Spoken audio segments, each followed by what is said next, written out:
પશ્ચિમ બંગાળથી પરત ફરેલા ભાજપના કાર્યકરનું સ્વાગત કરવામાં આવ્યું। કાર્યકર દીપ પ્રજાપતિનું દહેગામમાં સ્વાગત કરાયું। દહેગામ નગરપાલિકાના કોર્પોરેટરે સ્વાગત કર્યું। દીપે 2.5 મહિના જીવના જોખમે બંગાળમાં કામ કર્યું। કાર્યકર દીપ પ્રજાપતિએ બંગાળની સ્થિતિ જણાવી। તેમણે કહ્યું કે બંગાળમાં લોકો ડરના ઓથાર નીચે જીવે છે। ટીએમસી સરકારે ક્રૂર કામ કર્યા છે। બૂથ પર મમતાના ધરણા સમયે પણ દીપ ત્યાં હાજર હતો। ટીએમસીના કાર્યકરોએ દીપ પ્રજાપતિને ઘેર્યો હતો। બૂથ પરના સુરક્ષા દળોએ દીપ પ્રજાપતિને બચાવ્યો। દીપ પ્રજાપતિએ નિવેદન આપ્યું કે હું ડરપોક બાંગ્લાદેશી નથી, ભારતીય છું।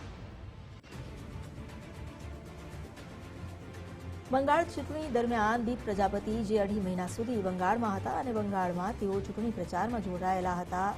ઘણા નેતાઓ જે અહીંથી પણ ત્યાં ગયા હતા, જેમાં દીપ સામેલ હતો। કાર્યકર્તા તરીકે તેણે પણ બંગાળમાં ભાજપની પ્રચાર માટે એડી ચોટીનું જોર લગાવ્યું, એટલે સુધી કે બંગાળમાં ચૂંટણી પહેલા જ પ્રચાર દરમિયાન જેટલી પણ ઘટનાઓ બની હતી એ ઘટનાઓનો પણ તે સાક્ષી રહ્યો છે। જે 2.5 મહિના તેણે બંગાળમાં કામ કર્યું એ જીવના જોખમે કામ કર્યું હોવાનું તેણે જણાવ્યું, કારણ કે ત્યાં ટીએમસીની સરકાર જે ક્રૂર કામો કરી રહી છે। એટલું જ નહીં, જે સમયે મમતા બેનર્જીએ ધરણા કર્યા હતા તે સમયે અને જે ઘર્ષણ સર્જાયું હતું એ વખતે પણ ત્યાં હાજર હતો, તેનો સાક્ષી બન્યો હતો। દીપે એ પણ જણાવ્યું કે ટીએમસીના કાર્યકરોએ તેને ઘેરી લીધો હતો અને બૂથ પરના સુરક્ષા દળોને કારણે તે બચી શક્યો।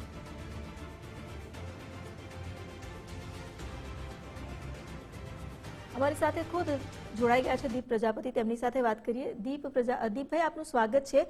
આપ 2.5 મહિના સુધી જ્યાં બંગાળમાં રહ્યા, ત્યાં કયા પ્રકારની સ્થિતિ હતી, હવે કેવો અનુભવ લીધો આપે?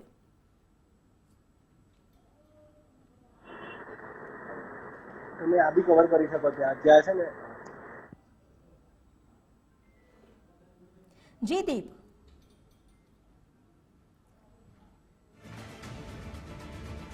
લાગે છે સંપર્ક નથી સાધી શકાયો ટેકનિકલ કારણોને કારણે, પરંતુ તેમનો સંપર્ક સાધી તેમની પાસેથી ખુદ એ સ્થિતિનો ચિતાર મેળવીશું।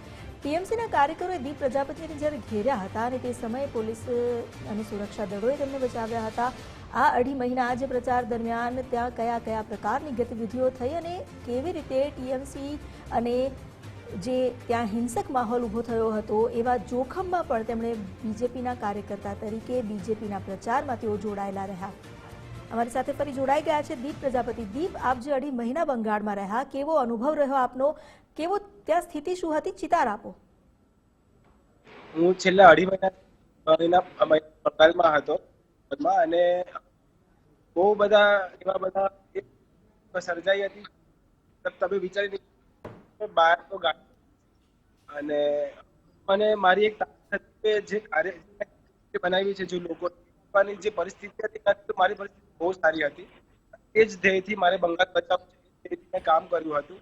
અને કહું તો મને થ્રેટ બી આવેલી છે, મને ઘેરવામાં બી આવેલું છે અને જ્યારે હું પ્રચાર પ્રસાર ત્યારે મારા પર બાંબુ ટીએમસીના લોકોએ મારા અટેક બી કર્યો, પણ હું ડર્યો નહીં। જ્યારે મમતા બેનર્જી નામ બતાવી મારું નામ લીધું ત્યારે થ્રેટ વધારે થઈ ગઈ।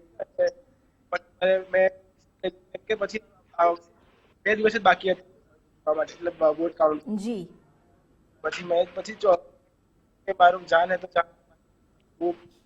જી જી દીપ, આભાર આપનો અમારી સાથે જોડાવા બદલ। દીપ પ્રજાપતિ, જેમનું સ્વાગત કરવામાં આવ્યું। કાર્યકર દીપ પ્રજાપતિ, જેમણે બંગાળની સ્થિતિ જણાવી, બંગાળમાં જે તેઓ 2.5 મહિના રહ્યા અને 2.5 મહિના દરમિયાન કયા પ્રકારની સ્થિતિ હતી, કેવો ડરનો માહોલ છે, તેમની તેને વર્ણન કર્યું।